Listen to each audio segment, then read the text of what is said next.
Nakalis na nga ng Pilipinas si US President Barack Obama matapos ng 2 araw niyang pagbisita rito. Ilang minuto pa lang ang nakakaraan nga ng lumipad pabalik ng Washington DC ang Air Force One at may ulat on the spot si Joseph Morong.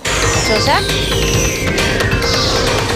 Pia, pasado alas 11:30 nang lumipad itong si US President Barack Obama paalis ng Pilipinas. Papunta siya ng Washington galing nga sa kanyang 2-day state visit dito sa Pilipinas. Hindi na nagbigay siyempre ng pahayag itong si President Obama except that kumaway siya doon sa mga nakaabang na mga media men na nag-aabang sa kanyang pag-alis.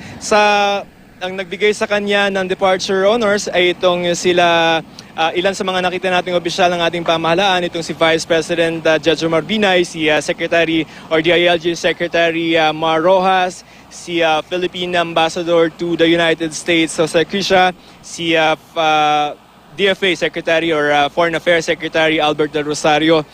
Kanina nagkaroon tayo ng panayam nagkaroon tayo ng pagkakataon na makausap itong si Secretary Del Rosario at tinanong natin yung assessment niya doon sa naging pagbisita nitong si President Obama sa Pilipinas at ang sabi niya ay successful ito to both parties, no. Tinanong kasi natin sa kung sino ba yung mas nakakuha ng kumbaga who got more dito sa state visit. Amerika ba to dahil ba nakakuha sila noong EDCA o yung Enhanced Defense Cooperation Agreement o tayo na nakuha natin ay yung pagsang-ayon lamang ng Amerika doon sa ginagawa nating arbitration proceedings tungkol doon sa ating sigalot sa China. Ang sabi naman niya, this is a partnership. So equal yung magiging benefit dito sa naging state visit nitong si President Obama. Pia.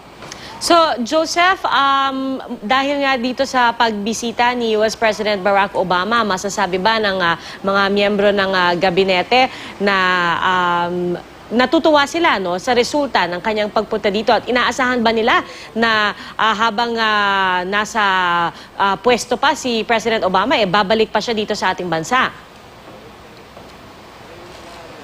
Yung schedule as far as in the future ay hindi pa masasabi yan ng kahit sino mang government official natin. But yung assessment nila, this is a successful visit to both parties, no? Both the United States and the Philippines. Pia. Alright, maraming salamat sa iyo, Joseph Morong.